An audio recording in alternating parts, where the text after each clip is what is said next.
Hi guys, how are you all. तो आज हम कूलम लॉ का कुछ जो प्रॉब्लम हमारे बच गए थे अच्छे अच्छे वो कर लेते हैं। उसके बाद इसके बेसिक मेंस लेवल और कुछ कुछ एडवांस लेवल के टॉपिक के बेस पे हम ये कह सकते हैं कि कूलम लॉ हमारा ख़त्म हो गया। उसके बाद तुम अलग अलग टाइप की बुक से प्रैक्टिस करना स्टार्ट कर सकते हो। तुम अपने क्वेश्चंस मुझे भेज सकते हो, जो भी मीडियम हम लोगों के कनेक्शन का है। क्लियर? तो क्वेश्चन देखना। A charge q is given,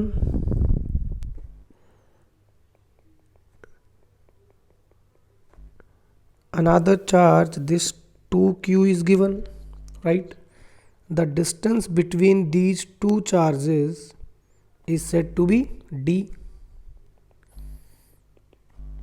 right? I'm writing the statement. Find the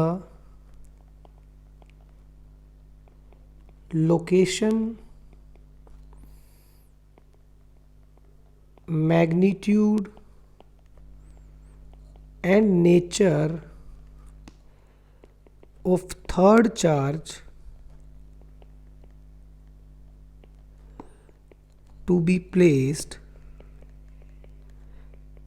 so that the whole system remains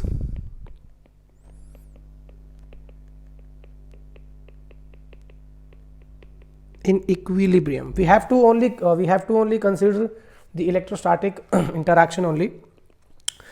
We have to place the third charge. We have to find out its location, we have to find out its magnitude, we have to find out its nature so that the whole system remains in equilibrium. Fine.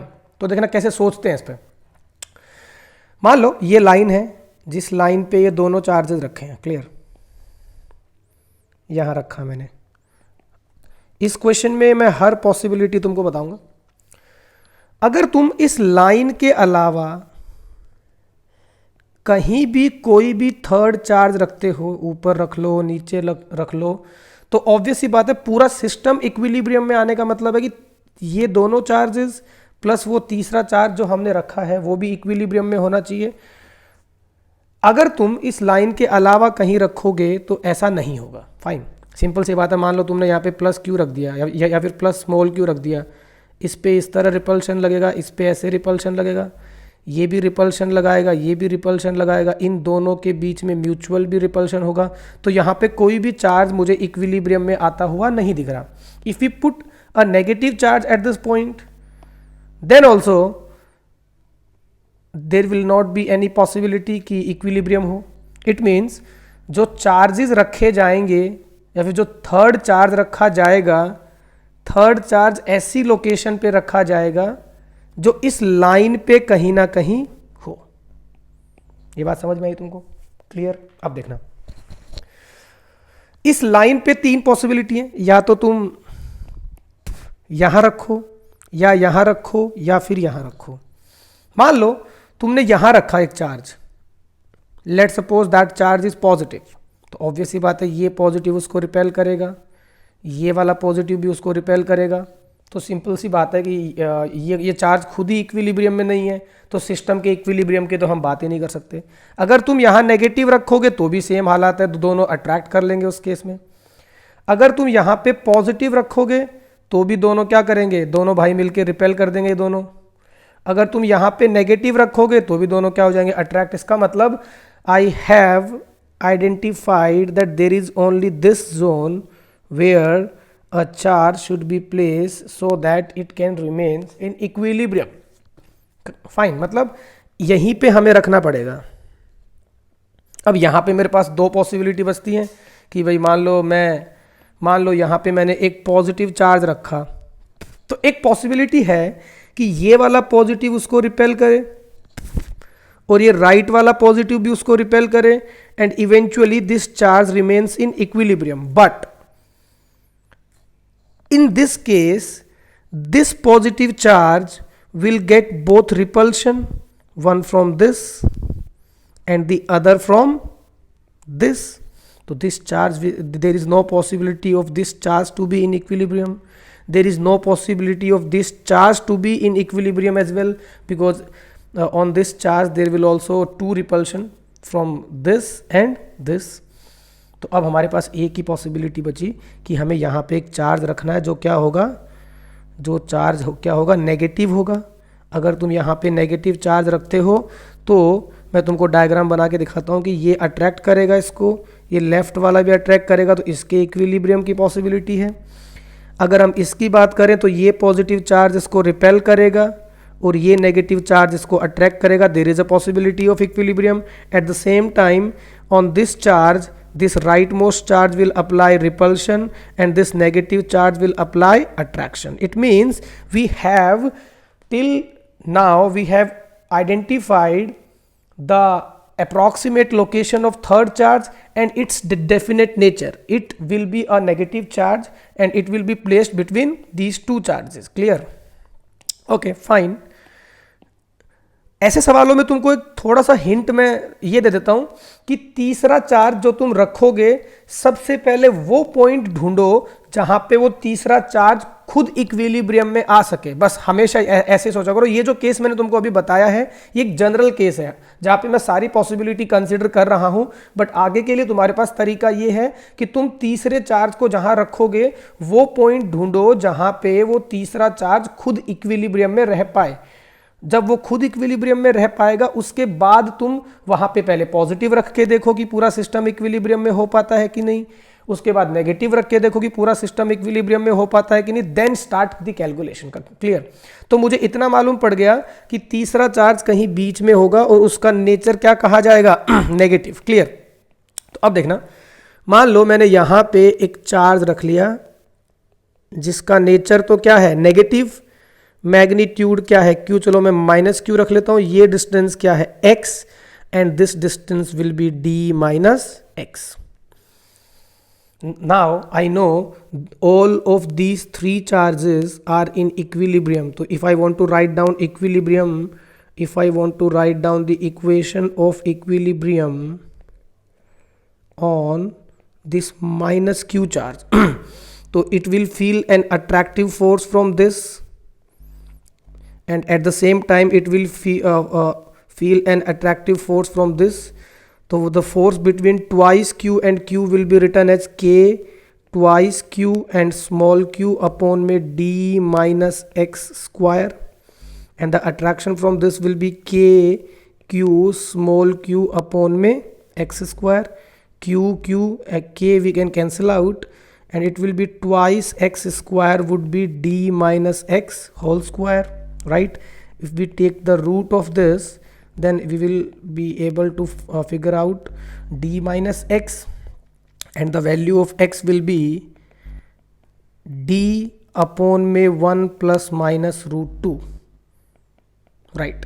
So there will be two values of x, d 1 plus root 2 and second will be d 1 minus root 2. This value is negative.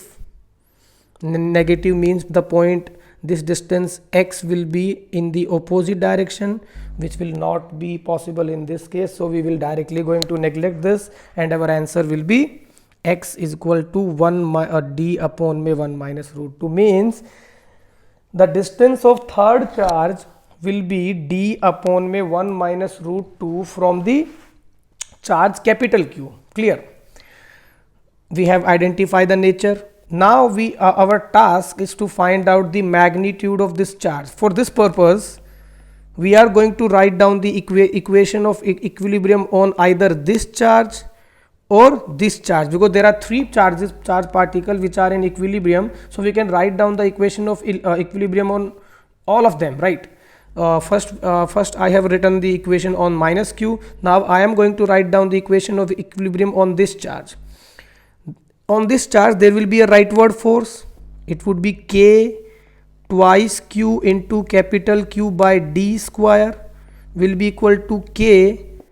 There will be an attractive force because the nature of this charge is already defined as negative. It will be k twice q into small q upon में d minus d upon में 1 plus root 2 का square. k से k cancel out हुआ, q से q cancel out हुआ, 2 से 2 cancel out हुआ. Right? तो यहाँ से अगर मैं इसको सोल्व करूँगा तो यहाँ से मैं डी स्क्वायर को भी कॉमन लेके आ सकता हूँ, तो it will become q upon में d square into d minus d upon में 1 प्लस रूट 2 का square is equal to q. यहाँ से तुम डी को कॉमन लेके काट सकते हो and solve it for the value of Q. Clear? तो ये एक अच्छा प्रॉब्लम हमने सोल्व किया है।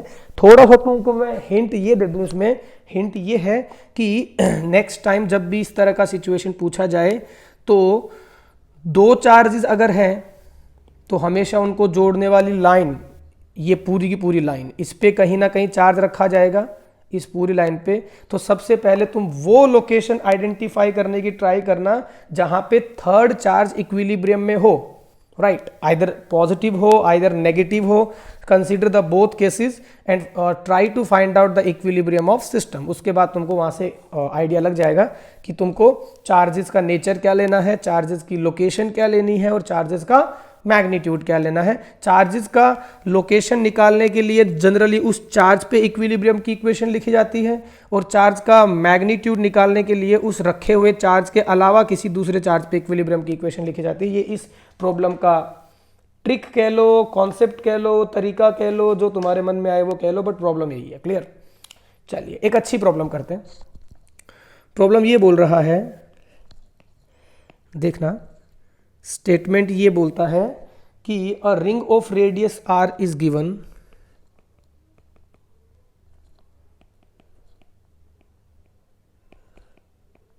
Radius R and charge q which is uniformly distributed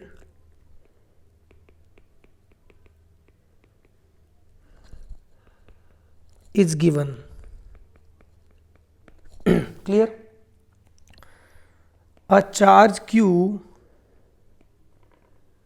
naught is placed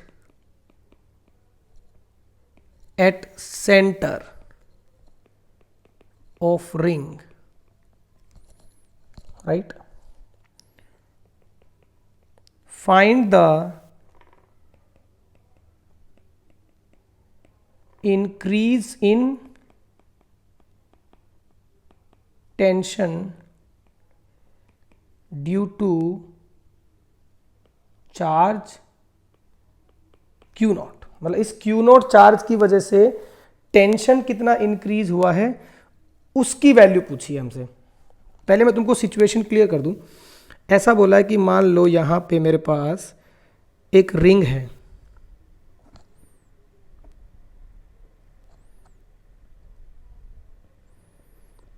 उस रिंग पे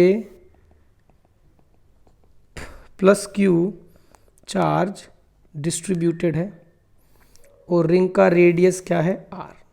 अब जितना हमने कूलम लॉ पढ़ा है उसके बेस पे ये चीज़ तो समझ में आई गई होगी कि भाई इस रिंग पे जितने भी चार्जेस हैं they will repel each other due to mutual electrostatic repulsion, right? इसका मतलब ये रिंग जो है हमेशा एक्सपैंड करने की कोशिश करेगा और अगर ये रिंग एक्सपैंड करने की कोशिश करेगा तो इस रिंग में पहले से ही टेंशन होगा, राइट?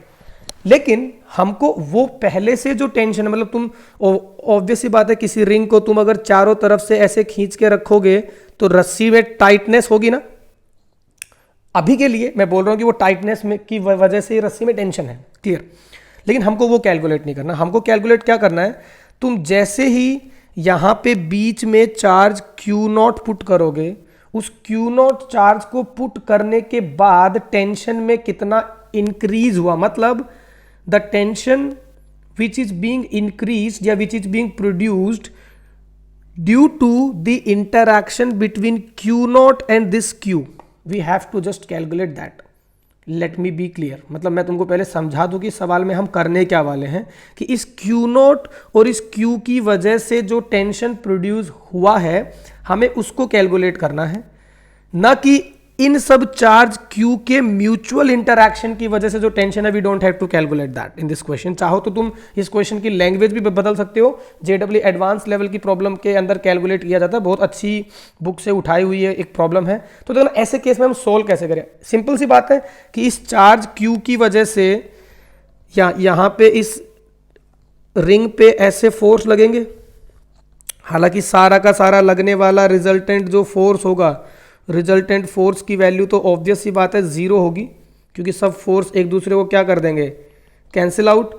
लेकिन इसकी वजह से रस्सी में टेंशन जरूर डेवलप होगा। आप देखना उसको हम कैलकुलेट करते हैं। कैसे कैलकुलेट करते हैं, ये जो मेथड मैं तुमको अभी बताऊंगा ये बहुत सारी टाइप की प्रॉब्लम में तुमको मिलेगा जहां पे रिंग में तुमसे टेंशन पूछा गया हो। तो प्लीज थोड़ा ध्यान से सुनना इस है ना मेथड को, बहुत काम आएगा, समझ भी आएगा तुमको ऑब्वियसली। देखना पॉइंट ये है कि मान लो तुमने यहां से एक छोटा सा इसका dx एलिमेंट कट किया, जो सेंटर पे जो एंगल सबटेंड कर रहा है वो d थीटा है। इसको उठा के थोड़ा साइड में ले आते हैं, इस छोटे से एलिमेंट को उठा के साइड में ले आए तो ये ऐसा कुछ दिख रहा है, राइट। और ये सेंटर पे कुछ ऐसा एंगल बना रहा है। इसका लेंथ क्या है dx, इसका चार्ज क्या है dq, ये वाला एंगल कितना है d थीटा, क्लियर। और यहां पे चार्ज क्या रखा है q नॉट। एक बात तो क्लियर है कि भाई यहां पे जो इलेक्ट्रोस्टैटिक रिपल्शन है between the charge and the element will be towards this direction, it would be termed as f। और f का फॉर्मूला भी हम डायरेक्टली लिख सकते हैं k q naught into d q by r square, क्योंकि इसको तो पॉइंट चार्ज कंसिडर कर सकते हैं ना हम लोग, k q1 q2 अपॉन में r square, r will be the radius. 11th class में हम बेसिक्स थ्योरी में पढ़ते हैं कि रस्सी में टेंशन हमेशा रस्सी के अलोंग होता है। जिन लोगों को ये चीज़ नहीं पता इसलिए मैं रिपीट कर रहा हूँ, अगर जो लोग मेरे पुराने स्टूडेंट इसको देख रहे हैं उनको बताने की ज़रूरत नहीं है कि रस्सी के अलोंग होता है, राइट, और अवे होता है, तो ये टेंशन लग गया, क्लियर। अब देखना this angle will be d theta by 2, this angle will also be equals to d theta by 2। मैंने यहाँ से एक रेफरेंस लाइन ड्रॉ कर ली, यहाँ भी एक हॉराइजॉन्टल रेफरेंस लाइन ड्रॉ कर दी। ये लाइन के ये वाला एंगल भी क्या होगा डी थीटा बाई 2, ये 90 minus d theta by 2, then this angle will become what d theta by 2, clear. Similar phenomena will happen with this side of tension as well. Now we can take the component of tension. This component will be what t cos d theta by 2 will be cancelled out by this t cos d theta by 2. This component will be t sin d theta by 2. This component will be t sin d theta by 2. If we talk about this small element, this force will be balanced by these two tension. So now we can write down the equation like t sin d theta by 2 into 2 will be equal to this force. Since the angle is very small, if theta is very small, then we can write it as sin theta will be approximately equals to theta. ये एक approximation है, तो it will become 2t into d theta by 2 will become k into q naught by r square into d q, right. 2 से 2 cancel out, t into d theta, k into q naught by r square, and its d q will become total charge upon में total length into length of that portion. Unitary method है, 2 pi are length में कितना charge आता है q, 1 में कितना आएगा q upon में 2 पाई आर, तो dx में कितना चार्ज आएगा q अपॉन में 2 pi r into d x, and that is equal to d q in this case. तो मैंने डी क्यू को इससे रिप्लेस कर दिया, तो t into d theta will become k into q naught by r square into q upon में 2 pi r, and d x can be written as r d theta. Angle equal to r upon radius वाले फॉर्मूले से यहाँ r से r को मार दिया मैंने, क्लियर। डी थीटा से डी थीटा को मार दिया, तो t will become k into q naught into q upon में 2 pi r square. This thing will be defined as the tension in the string at this particular point, since the string is assumed to be, the ring is assumed to be massless, this tension will be same at each and every point, and due to symmetry we can also say that कि जो जिस तरह का force और tension का behaviour इस point पे है, हर पॉइंट पे वैसा ही तो हालचाल है, क्योंकि चार्ज तो हर जगह सेम ही फोर्स लगाएगा ना, तो सब एलिमेंट के कंपोनेंट सेम आएंगे, तो रस्सी में हर जगह मुझे ये वाला टेंशन मिल जाएगा. This is a beautiful derivation and very important interesting problem is being discussed by me. तो बहुत अच्छी प्रॉब्लम है, इसको देख लो एक बार फिर से. बहुत जगह तुमको ये टेंशन का डिराइवेशन काम आएगा. तो समझ में नहीं आए तो कमेंट करो, बताओ, डिस्कस करो. फाइन. तो ये कूलम लॉ की वो प्रॉब्लम है जहां पे नॉर्मली पॉइंट चार्जेस को लेके बातें करी गई है. ठीक है. कभी कभी कुछ ऐसी प्रॉब्लम भी आती है. देखना, चूंकि हम जानते हैं, हमने ये चीज़ पढ़ी भी है, हमने ये चीज़ डिस्कस भी करी है कि कूलम फोर्स जो है वो हमेशा पॉइंट चार्जेस के लिए वैलिड है.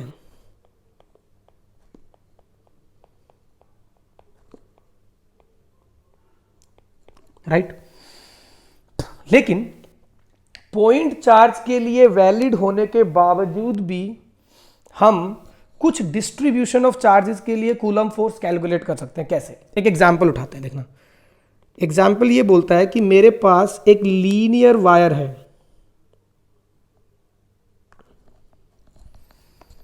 बार बार स्क्रीन बंद हो रहा, बटन दब जा रहा है मुझसे, sorry guys.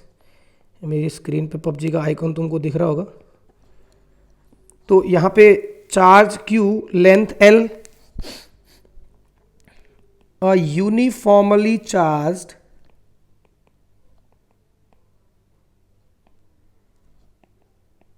rod is given. Charge Q, length L. यहां से किसी डिस्टेंस D पे एक चार्ज रखा है Q not.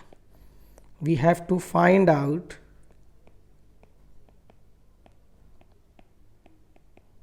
force of interaction between wire and charge. Right. अब देखना, हम ऐसे केस में क्या करते हैं. ऐसे केस में करते हैं हम ये है कि भाई वायर जितना चार्ज Q नॉट पे लगाएगा, this wire will apply the force on Q not, same उतना ही चार्ज Q नॉट भी इस वायर पे लगाएगा. Newton's third law is valid everywhere. तो हम क्या करते हैं, देखना, थोड़ा सा दिमाग लगाते हैं. दिमाग तो है ही अपने पास, तुमको पता ही है बहुत ज़्यादा. यहां से मैंने एक छोटा सा एलिमेंट लिया इसका, जो कि एक पॉइंट चार्ज की तरह बिहेव करेगा, जिसका लेंथ है dx, चार्ज है dq. इन दोनों इसका इस चार्ज से डिस्टेंस मान लिया मैंने x. मैंने बस ये लिखा कि ये एक दूसरे पे कितना फोर्स लगाते हैं, मतलब ये एलिमेंट इस Q नॉट पे कितना फोर्स लगाएगा, कुछ इस तरफ फोर्स लगाएगा dF. राइट. और इस dF की वैल्यू क्या होगी, K into Q naught into DQ by x square. अब यहां पे तुमको थोड़ी सी सावधानी ये बरतनी है कि भाई इस वायर के जितने भी बाकी छोटे छोटे छोटे छोटे एलिमेंट होंगे ना, सब के फोर्सेस को मैं वेक्टरली ऐड कर दूंगा. राइट. अब यहां पे तुमको देखना ये है कि वो जो छोटे छोटे छोटे छोटे एलिमेंट, सब ये छोटे छोटे एलिमेंट इस Q नोट पे फोर्स अगर किसी एक ही डायरेक्शन में लगा रहे हैं तो मुझे कुछ नहीं सोचना, मैं डायरेक्ट इंटीग्रेशन कर दूंगा. लेकिन अगर ये सब छोटे छोटे एलिमेंट इस Q नोट पे फोर्स अलग अलग डायरेक्शन में लगाएं, जो कि इस केस में नहीं लगा रहे, एक अगला केस बताएंगे जिसमें लगाएंगे, वहां पे डायरेक्ट इंटीग्रेशन कभी मत करना. वहां पे कैसे इंटीग्रेशन का फंडा यूज करना वो तुमको बताऊंगा. इस केस में इस छोटे से एलिमेंट के अलावा जितने भी छोटे छोटे सब एलिमेंट है, सबका फोर्स इस तरफ आएगा ना. इसका मतलब मेरा जो फोर्स है that would be integration of dF, that's it. तो यहाँ पे मैंने dF लिखा, इसको मैं दोनों तरफ से क्या कर दूंगा, इंटीग्रेशन. तो फोर्स किसके बराबर आएगा, integration of K Q naught by x square. D q को मैं क्या लिखूंगा, L लेंथ में कितना चार्ज है Q, 1 में कितना होगा Q बाय L. तो dx में कितना होगा, Q by L into d x, that will be equal to d q. तो it will be equal to Q by L into d x. तो यहाँ से इंटीग्रेशन से k q naught into q by l तो बाहर आ जाएगा, 1/x² into d x. X की लिमिट कहाँ से कहाँ होगी, एक्स स्टार्ट कहाँ से होता है, डी से, और ख़त्म कहाँ पे होगा, डी प्लस एल पे, है ना। x की लिमिट यहाँ से स्टार्ट होगी, यहाँ खत्म हुई ना, और x मैंने लिया कहाँ से, इस जगह से, तो यहाँ से इनिशियल लिमिट क्या होगी x, और फाइनल लिमिट क्या होगी x plus l. Is that clear. इसको तुम इंटीग्रेट करो, k into q naught by l minus of 1/x from d to d plus l, right. तो it will become k q into q naught by l, it will be 1/d minus 1/d plus l. ये तुमको क्या मिल जाएगी, force का magnitude. यही force wire ने charge पे लगाया है राइट वर्ड्स, और यही फोर्स चार्ज ने किस पे लगाया है, वायर पे लगाया है left words. Fine. Sorry, next देखना। अब मान लो ऐसा सिचुएशन आ गया मेरे पास। सिचुएशन ये बोल रहा है कि इस बार मेरे पास एक यूनिफॉर्मली चार्ज्ड रिंग है। आई होप डायग्राम से तुम ये समझ जाओगे कि रिंग बोर्ड के प्लेन के परपेंडिकुलर रखा हुआ है। जो भी स्क्रीन तुमको दिख रहा है उसके प्लेन के परपेंडिकुलर ये रिंग रखा हुआ है, राइट। इस रिंग पे जो चार्ज डिस्ट्रीब्यूटेड है वो Q है। इसका रिंग का जो रेडियस है वो R है। इसके सेंटर से X डिस्टेंस पे एक दूसरा चार्ज रखा मैंने Q0। अब मुझे इस रिंग और इस Q0 के बीच में फोर्स निकालना है। देखना, ऑब्वियस बात है, कूलम का फॉर्मूला डायरेक्टली तो मैं यहाँ एक बार फिर नहीं लगा पाऊंगा क्योंकि पॉइंट चार्ज तो नहीं है ना। तो वही तरीका मेरा, मैंने छोटा सा एक एलिमेंट लिया जिसको मैंने dx लेंथ नाम दिया, इसको मैंने dq बोला, और यहाँ से इस छोटे से चार्ज पे लगने वाला जो फोर्स होगा वो मैंने इस तरफ क्या डिफाइन कर दिया, df। ये वाला एंगल थीटा मैंने खुद से मान लिया। अब देखना, इस केस में जितने भी ऐसे छोटे छोटे एलिमेंट आएंगे, सब एलिमेंट की वजह से जो फोर्स है उसकी डायरेक्शन अलग अलग होगी, मतलब ऐसी कुछ डायरेक्शन होगी, ऐसे मतलब इस तरह इस तरह इस तरह, कोई भी डायरेक्शन, सब डायरेक्शन पॉसिबल है। तो मैं क्या करता हूं, कैलकुलेशन को थोड़ा सा पहले इजी बनाता हूं। ये एंगल मैंने थीटा लिया तो ये भी क्या कर लिया, थीटा। ऐसे केस में अगर फोर्स की डायरेक्शन हमेशा कॉन्टिन्यूसली बदल रही है तो तुम कंपोनेंट ले लो। ये वाला कंपोनेंट क्या होगा, df cos थीटा, और ये वाला कंपोनेंट क्या होगा, df sin थीटा, राइट। अब देखना, हमेशा ऐसी सिचुएशन में तुमने जो एलिमेंट लिया है उसी बॉडी पे उसका एग्जैक्ट सिमेट्रिकल एलिमेंट पकड़ो। वो सिमेट्रिकल एलिमेंट ये आएगा, राइट। उस सिमेट्रिकल एलिमेंट की वजह से जो फोर्स का डायरेक्शन आएगा वो क्या आएगा, इस तरफ आएगा, राइट। उसका एक कंपोनेंट इस तरफ आएगा फोर्स का, और दूसरा कंपोनेंट कहाँ आएगा, ऊपर आएगा। ये वाला कंपोनेंट इसको क्या कर देगा, कैंसिल आउट कर देगा। अब ये हमको फायदा ये हुआ कि भाई इस एलिमेंट का भाई अगर ये इसके एक कंपोनेंट को कैंसिल कर दे रहा है तो दूसरे एलिमेंट का भी कोई ना कोई भाई बैठा होगा ना सिमेट्रिकल, जो हमेशा इस एलिमेंट को कैंसिल कर देगा। इसका इस एलिमेंट का ये भाई क्या कर देगा, एक एलिमेंट को हमेशा कैंसिल कर देगा। इसका मतलब अल्टीमेटली अगर तुम इस तरह की सिमेट्रिकल ज्योमेट्री की प्रॉब्लम में अगर तुम दो सिमेट्रिकल एलिमेंट के लिए जो रिजल्ट निकालते हो, पूरी बॉडी के लिए भी वही रिजल्ट अल्टीमेटली क्या रहता है, सेम। मतलब अगर इसके फोर्स के इन दोनों कंपोनेंट में से इसके सिमेट्रिकल ने इसको कैंसिल आउट कर दिया, इसका मतलब पूरी बॉडी के हर एलिमेंट को उठा उठा के जब तुम चेक करोगे तो तुम्हारे पास जो नेट फोर्स आएगा वो इसी डायरेक्शन में ही आएगा, वो जो तुम खुद से भी देख के एनालिसिस कर सकते हो। मैंने डायग्राम में समझाया है, और अगर समझ में नहीं आ रही है चीज तो इसको ध्यान रखना दिमाग के अंदर। मतलब हमारे लिए integration of df sin theta will be 0 in this case, our net force will be integration of df cos theta only. Clear. df की वैल्यू क्या होगी, k into q naught into d q, के Q1 Q2 upon में ये distance का square, ये distance क्या होगा, r square plus x square into cos theta क्या होगा, बेस अपॉन में हाइपोटेन्यूस, बेस क्या होगा x अपॉन में हाइपोटेन्यूस क्या होगा under root of r square plus x square.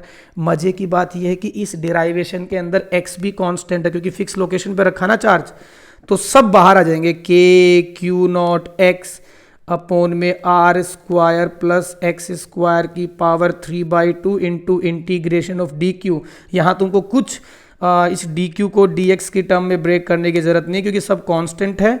तो ये क्या होगा, integration of r square plus x square की पावर 3/2 डी क्यू क्या होगा, ऐसे छोटे छोटे सब डी क्यू जब तुम ऐड कर दोगे पूरे रिंग के, तो ये क्या बन जाएगा अल्टीमेटली क्यू। ये तुमको क्या मिल गया, कूलमिक फोर्स। मतलब अब तुम कुछ यूनिफॉर्मली डिस्ट्रीब्यूटेड चार्जेस की वजह से किसी पॉइंट के बीच में फोर्स निकाल सकते हो। मतलब ये स्टेटमेंट अभी भी ट्रू है कि coulomb law is valid for point charges. तो मैंने यही तो किया ना, यहाँ पे छोटे छोटे पॉइंट चार्जेस का बीच में तो फोर्स लिखा है और सबको इंटीग्रेट कर दिया। मतलब हमारी जो बॉडी का स्ट्रक्चर है, जिस भी तरह की स्ट्रक्चर के लिए हम ये पढ़ने जा रहे हैं फोर्सेस, वो स्ट्रक्चर को मैं छोटे छोटे एलिमेंट की फॉर्म में लिखने में अगर कैपेबल हूं अच्छे से, तो मैं कूलम लॉ को इफेक्टिवली वहां पे लगा के कैलकुलेट कर सकता हूं। That's a point, clear.